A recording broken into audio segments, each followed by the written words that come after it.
যে আমার ভালো করে বুঝুন বাবা, দয়াল নবী সাল্লাল্লাহু আলাইহি ওয়াসাল্লামকে ভালোবাসতে হবে, মুহাব্বত করতে হবে। কেমন মুহাব্বত আমরা করব? এ দরদি আমরা নবীকে অমর মুহাব্বত করতে হবে। আপনারা বলবেন হুজুর আমরা তো নবীকে মুহাব্বত করব, কিন্তু নবীকে তো আমরা কোনোদিন দেখতে পাই নাই, নবীকে তো আমরা কোনোদিন সচক্ষে দেখি নাই। দরদি নবীকে আমরা কেমন করে দেখতে পারবো বাবা? নবী দুনিয়ার বুক থেকে পর্দা নিয়ে গেছেন। আমার নবীকে যদি আপনাদের দেখতে হয় বাবা, আমার নবীকে ভালোবাসতে হবে। নবীকে দেখার জন্য, নবীকে ভালোবাসার জন্য বাবা আমার নবীর প্রশংসা যথেষ্ট, আমার নবীর নামটাই যথেষ্ট। দরদি আমার নবীকে দেখতে হবে, এমনটা ভালোবাসার শর্ত নয়। আমার নবীকে ভালোবাসলে দয়াল নবীজি নিজে দেখা দেবে। এ বাবা যে আমার নবীকে ভালোবেসে অনেকেই মালামাল হয়ে গেছে। আমার নবীকে ভালোবেসে দুনিয়ার বুক থেকে বিদায় নেওয়ার সময় আল্লাহর কত মাকবুল বান্দা হয়ে গেছেন, কত জনের কিসমত ভাগ্য পাল্টে গেছে।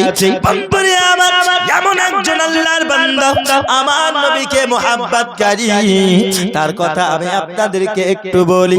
আমার নবী সাল্লাল্লাহু আলাইহি ওয়াসাল্লাম যখন দুনিয়া থেকে বিদায় নেবেন, আমার নবীজি যখন দুনিয়া থেকে পর্দা নেবেন বাবা, আমার নবী সাল্লাল্লাহু আলাইহি ওয়াসাল্লামের কাছে সাহাবায়ে কেরামরা আসার পরে বলতেছেন, নবী গো আপনি যখন বিদায় নেবেন, আপনি দুনিয়া থেকে পর্দা নেওয়ার পর আপনার জুব্বা মুবারকের উত্তরাধিকারী কে হবে? ইয়া রাসূলুল্লাহ, আপনার জুব্বা মুবারকের উত্তরাধিকারী কে হবে? সমস্ত সাহাবায়ে কেরামেরা আমার নবীর মুখের দিকে চাতক পাখির ন্যায় তাকিয়ে আছে। বলে কার নাম করবে? আমার নবী কাকে জুব্বা দেবে? কারণ পৃথিবীর জমিনে দয়াল নবীর জুব্বা যেই ব্যক্তি পেয়ে যাবে, যার কপালে এই সৌভাগ্য হবে বাবা, ইহ জগতেও লাভবান, পর জগতেও লাভবান হবে। তার মতো ভাগ্যবান মানুষ আর হতে পারে না। এরে দরদি আরে জুব্বা তো জুব্বা, আমার নবীর শান আমার আল্লাহ এত বাড়িয়ে দিয়েছেন। আমার নবী যেই দিক দিয়ে যায় ওই দিক দিয়ে খুশবু ছড়িয়ে যায়। সাহাবায়ে কেরামেরা আমার নবীজি যখন থুতু মোবারক ফেলবে, সমস্ত সাহাবায়ে কেরামেরা আমার নবীর চারিপাশে থাকতো। কারণ নবীজি যেইখানে বাবা থুতু ফেলবে সাহাবায়ে কেরামেরা নিয়ে গায়ে মাগবে। তার কারণ আমার নবীর থুতু মোবারক পাক, আমার নবীর কাশ মোবারক পাক, আমার নবীজির পাসিনা, দয়াল নবীজির পাসিনা এত সুগন্ধ, এত সুগন্ধ। এ দরদি ওই নবীজি যেই দিক দিয়ে যেত চতুর্দিকে যেন খুশবু হয়ে যেত। এ বাবাজি আমার দয়াল নবীজি মুখের দিকে সমস্ত সাহাবায়ে কেরামেরা চাতক পাখির ন্যায় তাকিয়ে আছে। কারণ আমার নবীজির জুব্বা কে পাবে? আলী পাবে নাকি আবু বকর পাবে? উসমান পাবে নাকি উমর পাবে? কোন সাহাবী আমার দয়াল নবীজির জুব্বা মুবারক পাবে? সবাই তাকিয়ে আছে, সবাই একে অপরের মুখের দিকে তাকায়।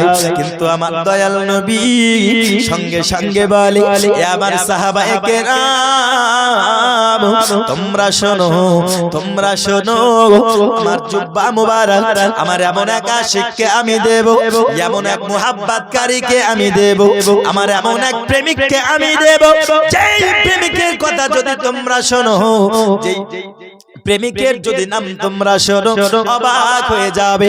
ওই প্রেমিকের নাম অন্য কোন নাম নয়, ওই প্রেমিকের নাম হলো ওয়াইস রাদিয়াল্লাহু তাআলা আনহু। করম দেশে তিনি বসবাস করে। বলে নবী গো তাকে তো আমরা কখনো দেখি নাই, তবে এত সাহাবায়ে কেরামেরা আছে আমাদের মধ্য থেকে, সাহাবায়ে কেরামরা আছেন সবাইকে ব্যতীত ওয়াইস করনী রাদিয়াল্লাহু তাআলা আনহুকে আমার দয়াল নবীর জুব্বা মুবারক প্রদান করলেন। সবাই অবাক হয়ে গেল, কে এই ওয়াইস, কে এই ওয়াইস করনী রাদিয়াল্লাহু তাআলা আনহু? কি এমন তার মাহিত্য কি, এমন তার গুরুত্ব, আমার দয়াল নবীজি এমন কেমন ভালোবাসেন তিনাকে, যিনাকে নবী জুব্বা দিয়েছে। জুব্বা দিয়ে বলছে, এই সাহাবা, ওয়াইস নামের তোমরা এই ব্যক্তিকে খুঁজবে, এ হচ্ছে আমার পাগলা আশিক, আমার ভালোবাসার মাহবুব বান্দা। জোরে বলুন সুবহানাল্লাহ। তো হযরতে ওয়াইস করনের নাম শোনার পরে সাহাবায়ে কেরামরা রাসূল সাল্লাল্লাহু আলাইহি ওয়াসাল্লাম যখন বললেন, সাহাবা, আমার ইন্তেকালের পরে আমার জুব্বাটা তার কাছে নিয়ে গিয়ে দেবে এবং তাকে বলবে যেন জুব্বা পরে আল্লাহর কাছে এই জুব্বাকে ওসিলা করে যেন আমার উম্মতের শাফাআত কামনা করে। জোরে বলুন সুবহানাল্লাহ, আরো জোরে বলুন সুবহানাল্লাহ। কি কামনা করবে? সাহাবাত উম্মতের মাগফিরাত।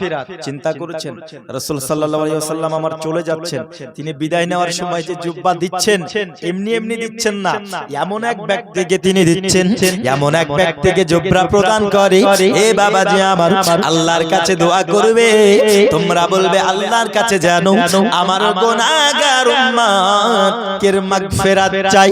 বন্ধুরে আমার, হযরত আমার দয়াল নবীজি সাল্লাল্লাহু তাআলা আলাইহি ওয়াসাল্লাম যখন ওয়াফাত করে গেলেন, এ বাবা আবার যখন আমার নবী পর্দা নিলেন, সাহাবায়ে কেরামের মধ্য থেকে হযরতে উমর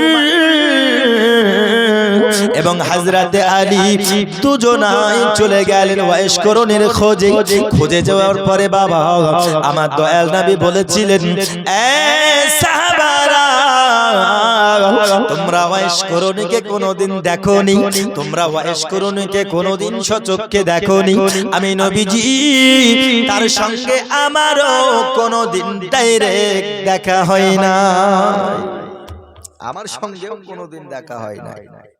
কিন্তু নবী আমার বলছেন, সাহাবায়ে কেরামরা যখন জিজ্ঞেস করছেন, ইয়া রাসূলুল্লাহ, আপনার জুব্বা তো তাকে আমরা দেব, কিন্তু তাকে চিনবো কেমন করে? তাই না? আমি যদি কাউকে না দেখি কোনোদিন, তাহলে তারকে চিনার জন্য কোনো একটা দৃষ্টান্ত লাগবে কি লাগবে না? কথা বলুন না, লাগবে কি লাগবে না? দৃষ্টান্ত লাগবে। ইয়া রাসূলুল্লাহ, আমরা চিনবো কেমন করে, আমরা পেহচান করব কেমন করে? আমার দয়াল নবী বলে দিলেন, এ সাহাবায়ে কেরামেরা, তোমরা যখন ওয়াইস করণীর কাছে পৌঁছাবে, ওগো আমার সাহাবা, তোমরা দেখবে হযরত ওয়াইস করণী রাদিয়াল্লাহু তাআলা আনহুর ডান হাতের একটি চিহ্ন আমার দয়াল নবীজি বলে দিলে। আব্বাজি আমার দয়াল নবীজি সামনাসামনি কোনোদিন তিনি দেখেন না, তবু ওয়াইস করণের চিহ্ন তিনি বলে দিয়েছি। এ বাবাজি আমার দয়াল নবী তিনার হুকুম মতো সাহাবায়ে কেরামের মধ্য থেকে হযরতে উমর এবং আলী দুজনাই যখন চলে যায় বাবা করণ শহরে যাওয়ার পরে কিছুক্ষণ পূর্বে একটি ঘনবসত গ্রামের মধ্যে জিজ্ঞাসা করে, ওগো ভাইজান, তোমরা কি ওয়াইস নামে কাউকে চিনো? ওয়াইস নামে কাউকে চিনো? তখন বলতেছেন না, কেউ চেনে না। তার কারণ হলো হযরতে ওয়াইস করণী রাদিয়াল্লাহু তাআলা আনহু তিনি মানুষের মধ্যে বসবাস করতেন না। আব্বাজি আমার হযরতে ওয়াইস করণী রাদিয়াল্লাহু তাআলা আনহু পাড়া প্রতিবেশীর মধ্যে বাস তিনি করতেন না। সাহাবায়ে কেরামরা যখন জিজ্ঞাসা করলেন, সবাই বলতে যে চিনি না। তবে হঠাৎ করে একজন ব্যক্তি বলতেছে, হুজুর, আমি ওই নামে ব্যক্তি একজনকে আমি জানি, তবে এই ঘনবসত বাক্তির মধ্যে, এই পাড়ার মধ্যে তিনি বসবাস করেন না। এই যেখান থেকে দূর দেখতে পাচ্ছেন একটা জঙ্গল, ওইখানে ওই ওয়াইস নামক ব্যক্তি ওই জঙ্গলে থাকে, আর আমাদের সবাই তাকে দিওয়ানা বলে ডাকে। কি বলে? দিওয়ানা। এই যেমন তেমন দিওয়ানা নয়, এ আমার নবীর প্রেমের দিওয়ানা। জোরে বলুন সুবহানাল্লাহ, আরো জোরে হবে না সুবহানাল্লাহ? হাইরে নবীর প্রেমে পাগল যারা প্রেম খেলা খেলে, আরো জোরে হবে না? নবীর প্রেমে পাগল যারা প্রেম খেলা খেলে, হাইরে নবীর প্রেমে পাগল যারা প্রেম খেলা খেলে, হাইরে পাগল ছিলেন আবু বকর প্রেম দরিয়ায় দিলেন সাঁতার, পাগল ছিলেন আবু বকর প্রেম দরিয়ায় দিলেন সাঁতার হাসর মিজান পানি করিবে সেই প্রেমের বলে নবীর প্রেমের পাগল যারা প্রেম খেলা খেলে আরে হানজালা এক পাগল ছিল নবীর প্রেমে জীবন দিল হানজালা এক পাগল ছিল নবীর প্রেমে জীবন দিল গোসল করাইল তাদের ফেরেশতার দলে গোসল করাইল তাকে ফেরেশতার দলে নবীর প্রেমের পাগল যারা প্রেম খেলা খেলে হায়রে নবীর প্রেমের পাগল যারা প্রেম খেলা খেলে জোরে বলুন সুবহানাল্লাহ ও হুজুর হযরত ওয়াইস করণীকে দিওয়ানা বলে ডাকতেছে আব্বাজি আবার হযরত উমর ফারুক এবং আলী তিনারা চলে গেলেন জঙ্গলের দিকে যাওয়ার পরে দেখতেছেন হযরত ওয়াইস করণী রাদিয়াল্লাহু তাআলা আনহু তিনি ইবাদতে মাশগুল কি করছেন ইবাদত করতে যে তিনাকে সালাম দিল বলতেছেন আসসালামু আলাইকুম ওয়া আলাইকুমুস সালাম বলছে আপনার নাম কি বলতেছে আমার নাম হলো হযরত ওয়াইস বলছে আপনার বাড়ি কোথায় বলছে করণ শহরে আমার বাড়ি বলতে যে হুজুর আপনার ডান হাতটা কি আমরা দেখতে পারি সঙ্গে সঙ্গে বলে অবশ্যই আপনারা দেখতে পারেন হযরত ওয়াইস করণী রাদিয়াল্লাহু তাআলা আনহু ডান হাতটা যখন বাড়িয়ে দিয়েছেন বাবা সঙ্গে সঙ্গে দুই সাহাবা দেখলেন আমার দরদি নবীজি যেই ভবিষ্যৎবাণী করে গেছে যে চিহ্ন ওয়াইস করণীকে না দেখে দিয়ে গেছেন হুবহু ওই চিহ্ন মিলে গেছে বাজে আবার আমার দয়াল নবীজির হুবহু ভবিষ্যৎবাণী মিলে গেল তিনি যেই কথা বলেছিলেন হযরত ওয়াইস করণীর কাঁধে চিহ্ন দিয়েছিলেন সেই চিহ্ন যেন মিলে গেল বলতেছেন হুজুর আমরা আপনার কাছে দরদি নবীর সাহাবা এসেছি সঙ্গে সঙ্গে হযরত ওয়াইস খুশি হওয়ার পরে বলতেছেন সাহাবারা আপনারা বলুন না আমার নবীর কাছ থেকে তো আপনারা এসেছেন আমার নবীর আহ্বানটা বলুন আমার নবীর খবর আপনি আমাদেরকে দেন তখন সঙ্গে সঙ্গে হযরতে উমর ফারুক এবং হযরতে আলী তিনি বলতেছেন ওগো হযরতে ওয়াইস করণী আমার দরদি নবীজি দুনিয়া থেকে ওফাত হয়ে গেছে দুনিয়া থেকে বিদায় নিয়ে গেছে দরদি আবার ওয়াইস করণী আমার নবীর যখন ওয়াফাতের কথা শুনেছে বাবা আমার নবীজির ইন্তেকালের কথা শুনেছে হায়রে ওয়াইস দুনিয়ার জমিনে তিনার কান্না থামে না হাওমা করে কান্না করে ওগো আল্লাহ পাক আমার দরদি নবী দুনিয়ার বুক থেকে বিদায় নিয়েছে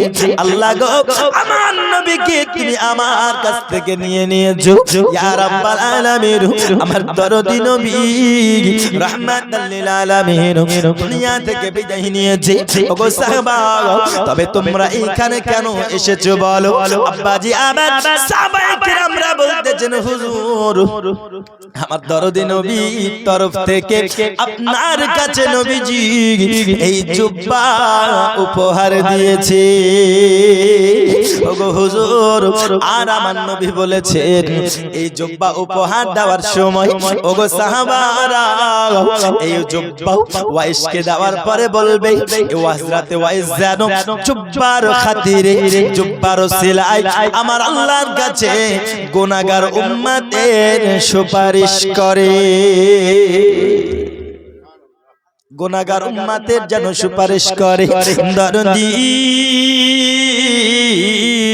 গুনাহগার উম্মতের যেন সুপারিশ করে আব্বাজি আমার হযরত আলী এবং উমরকে বললেন আপনারা এখানে থামুন জুব্বাটি নিয়ে নিলেন হে বাবাজি আমার জুব্বাটি নেওয়ার পরে কিছুক্ষণ দূরে তিনি চলে গেলেন বাবা দূরে যাওয়ার পরে সঙ্গে সঙ্গে তিনি নামাজ অবস্থায় হয়ে গেল আল্লাহর কাছে দোয়া করতেছেন সেজদায় পড়ার পরে বলতেছেন আল্লাহ আমি তোমার নবীর জুব্বা পেয়েছি ওগো মাবুদ আমি এত গুনাহগার আমার মত নগণ্য কাছে জুব্বা উপহার পাঠিয়েছে গো আল্লাহ, আমি কি এই জুব্বা পরিধান করব? গায়েবী আওয়াজ আসে, তুমি শোনে না, আমার দরদি নবী যখন পাঠিয়েছে অবশ্যই অবশ্যই তুমি ওয়াইস জুব্বা পরিধান করো। ওয়াইস বলতেছে, আল্লাহ আমি অতক্ষণ পর্যন্ত জুব্বা পরব না যতক্ষণ না তোমার নবীর উম্মত সমস্তকে তুমি মাফ করে দাও। আরো জোরে হবে না সুবহানাল্লাহ। বাবাজি আবার ওয়াইজ বলতেছে, আল্লাহ তোমার গুনাহগার উম্মতদেরকে তোমার নবীর উম্মত যেই নবীজি জুব্বার কারণে উম্মতের সুপারিশ করেছে, যেই নবীজি জুব্বার জন্য উম্মতের সুপারিশ চেয়েছে, ওই জুব্বা পরিধান আমি অতক্ষণ করব না যতক্ষণ না তুমি গুনাহগার উম্মতকে বখশিয়ে দিচ্ছ। আব্বাজি আবার আল্লাহর কাছ থেকে গায়েবী আওয়াজ চলে আসলো, যাও যাও যাও, আমি 3 ভাগের মধ্যে 1 ভাগ উম্মতকে maaf করে দিলাম। হযরত ওয়াইস করুনি মাথা উঠাই না আল্লাহর কাছে বলতেছে, আল্লাহ তুমি আরো গুনাহগার উম্মতকে maaf করো, আরো গুনাহগার উম্মতকে maaf করে দাও, আরো গুনাহগার উম্মতকে তুমি জান্নাতি বানিয়ে দাও। আব্বাজি আবার আল্লাহর কাছ থেকে আবার আওয়াজ আসে, দরদি ওগো ওয়াইস যাও যাও যাও, আরো কিছু গুনাহগার উম্মতকে ক্ষমা করে দিলাম। হে বাবাজি আমার, এমন করে বারংবার আল্লাহর কাছে দোয়া করে আল্লাহ পাক আল্লাহ তাআলা অল্প অল্প অল্প অল্প করে গুনাহগার উম্মতকে ক্ষমা করতে যায়। হঠাৎ যেন সাহাবায়ে কেরাম আলী এবং উমর তিনারা চলে আসলেন। আসার পরে হযরত ওয়াইস করুনির সিজদা তিনি ভঙ্গ করে দিলেন। হে বাবাজি আমার, আলী এবং উমর দেখতেছে দীর্ঘ সময় হয়ে গেল, ওয়াইস করুনি এখনো তো আসতেছে না, হঠাৎ এত দেরি কেন? তখন তিনারা গিয়ে দেখেন হযরত ওয়াইস করুনি আল্লাহর কাছে উম্মতের মাগফিরাত করা, আল্লাহর কাছে উম্মতের জন্য বখশিশের দোয়া চায়। সঙ্গে সঙ্গে ওয়াইস করুনি বলতেছেন, হে নবীর সাহাবারা, আপনারা এত তাড়াতাড়ি কেন চলে আসলেন? আপনারা যদি আর কিছুক্ষণ সময় আপনারা দিতেন, কিছুক্ষণ সময় যদি আপনারা আর থাকতেন, আমি এক এক করে নবীর সমস্ত উম্মতকে maaf করিয়ে নিতাম। জোরে বলুন সুবহানাল্লাহ, আরো জোরে বলুন সুবহানাল্লাহ। এই দেখুন বাবা, আমার দয়াল নবীজি হযরত ওয়াইস করুনিকে কত সুন্দর করে গুনাহগার উম্মতের জন্য বখশিশের মাধ্যম বানিয়েছে। আব্বাজি আবার নবীকে যারা ভালোবেসেছেন হযরত ওয়াইস গুনাহগার উম্মতের বখশিশের আশা রেখেছে। শুধু তাই নয় রে বাবা, আমার নবীকে যারা ভালোবেসেছেন সবাই নবীর খুশি চেয়েছে। আর আমার নবী খুশি তখন যখন গুনাহগার উম্মতেরা জান্নাতি হবে। কখন? যখন গুনাহগার উম্মতেরা জান্নাতি হবে। কেন? কারণ ওয়ামা আরসালনাকা ইল্লা রাহমাতাল লিল আলামিন। আল্লাহ বলছেন, হাবিব আমি আপনাকে দুনিয়ার বুকে পাঠাই নাই, কিন্তু পাঠিয়েছি সারা জগতের রহমত করে, দরদি করে, দয়াবান নবী করে পাঠিয়েছি। তাহলে যেই নবী আমাদের জন্য দরদি, আচ্ছা